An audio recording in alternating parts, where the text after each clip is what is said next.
Você sabe qual é o artigo mais importante da Constituição na preparação para os concursos públicos de um modo geral? Sou o professor Eden Napoli e nós estamos aqui no nosso projeto SP88.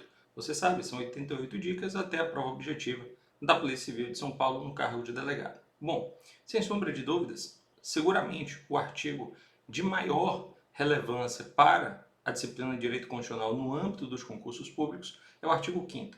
Ele inaugura o título 2 da Constituição. A Constituição tem 9 títulos e esse título 2 é o título dos direitos e garantias fundamentais, que tem 5 capítulos, que são 1. Individuais, 2. Sociais, 3. Nacionalidade, 4. Políticos e 5. Partidos políticos. Então você tem aí 5 capítulos inseridos neste que é o título 2 da nossa Constituição, repito, direitos e garantias fundamentais.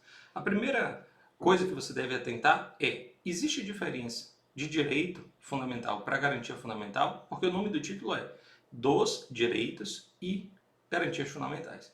Ou seja, existe diferença? A resposta é sim. Enquanto os direitos são enunciados que prescrevem ali as posições jurídicas subjetivas de vantagem, ou seja, o direito é uma posição de vantagem, é algo que acresce ao seu patrimônio jurídico.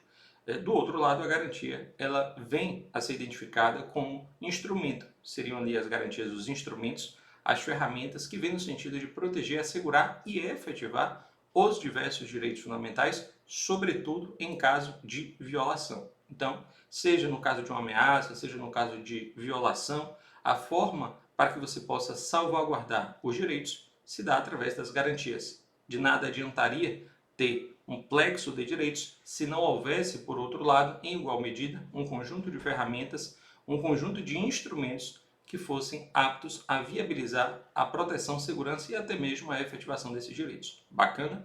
Bom, feita essa distinção, a gente sabe, portanto, aqui, a título exemplificativo, que a liberdade não é uma garantia, é um direito, porque eu tenho o direito de ir, vir, ficar ou permanecer, assim como a informação, assim como o meio ambiente ecologicamente equilibrado. No outro passo, eu tenho, por exemplo, o habeas corpus como uma garantia que vem a tutelar o direito de liberdade, o habeas data como uma garantia que vem tutelar o direito de informação se ele for de caráter pessoal e tiver sido negado na via administrativa em respeito à súmula 2 do STJ. A ação popular é a garantia fundamental que tutela o meio ambiente ecologicamente equilibrado, dentre outros direitos, patrimônio público, moralidade administrativa, patrimônio histórico e cultural. Então você já percebe que, de um modo geral, quando a gente fala em ações constitucionais, a gente lembra de garantias fundamentais. Mas cuidado! Cuidado com o direito de petição. A Constituição vai dizer, também no artigo 5º, que são a todos assegurados, independentemente do pagamento de taxas, o direito de petição aos poderes públicos na defesa de direitos e contra a ilegalidade ou abuso de poder.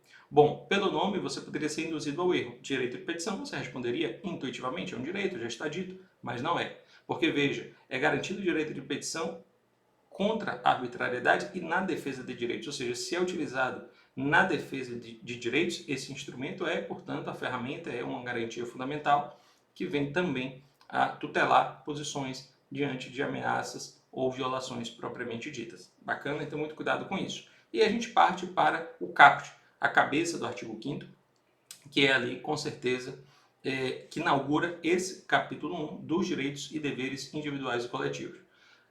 O artigo 5º vai dizer que todos são iguais perante a lei, sem distinção de qualquer natureza, garantindo-se aos brasileiros e aos estrangeiros residentes no país a inviolabilidade do direito à vida, à liberdade, à igualdade, à segurança e à propriedade. Tem muita informação importante aqui logo no caput. Primeiro, quando ele diz todos são iguais perante a lei e não satisfeito, ele continua sem distinção de qualquer natureza, é óbvio que ele está se valendo, o constituinte originário, da igualdade na sua perspectiva formal, que é aquela que trata igualmente os iguais. Mas não podemos esquecer da igualdade idealizada por Aristóteles e disseminada no Brasil por Rui Barbosa, que é a igualdade na perspectiva material ou substancial, que veio posteriormente a trazer aqui uma contribuição do professor Celso Antônio Moreira de Mello nesse tema. Posteriormente ele escreveu o conteúdo jurídico do princípio da igualdade, que vai apresentar essa igualdade na sua vertente material substancial, segundo a qual o verdadeiro sentido desse princípio consiste não só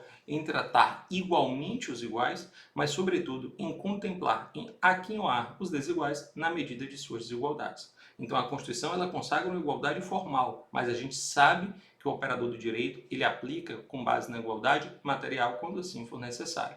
Então todos são iguais perante a lei, sem distinção de qualquer natureza, e aí diz o Constituinte: garantindo-se aos brasileiros e aos estrangeiros residentes no país a inviolabilidade do direito à vida, à liberdade, à igualdade e à segurança e à propriedade. Veja, quando ele fala brasileiros, ele abarca de brasileiros natos, brasileiros naturalizados, pouco importa, ele não distinguiu. Só que depois ele diz, bom, em relação aos estrangeiros, estrangeiros residentes no país. E aqui a gente sabe que não foi a melhor técnica redacional, afinal de contas, não só os estrangeiros residentes no país, como também com a doutrina de vanguarda aqui no direito constitucional, com a melhor jurisprudência do Supremo Tribunal Federal, nós podemos entender que também os estrangeiros em trânsito, é dizer, aqui aqueles que estão apenas de passagem, eles igualmente podem sim ser considerados titulares dos direitos fundamentais. Bacana? E até um apátrida, aquele sujeito destituído de qualquer nacionalidade, em situação de apatridia, não é porque ele é apátrida que, por exemplo, nasce para você o direito de ceifar-lhe a vida. Não nasce. Então, essas pessoas têm, não todos os direitos que os brasileiros natos, mas em alguma medida, uma base mínima de direitos fundamentais, como vida, liberdade, igualdade, segurança e propriedade, com certeza. Bacana? Então, esse foi o vídeo que inaugura o título 2 dos direitos e garantias fundamentais, com esse que é o principal artigo da nossa Constituição. Artigo que tem 79 incisos, é o artigo também que tem a maior quantidade de incisos, sobre os quais nós falaremos aqui, pensando aqueles que são mais importantes. Eu abordarei aqui os primeiros artigos, praticamente até a metade, os primeiros incisos, praticamente até a metade, e assim a gente vai trazendo o que é de mais importante. Bacana? Então, um grande abraço, bons estudos e até a próxima dica.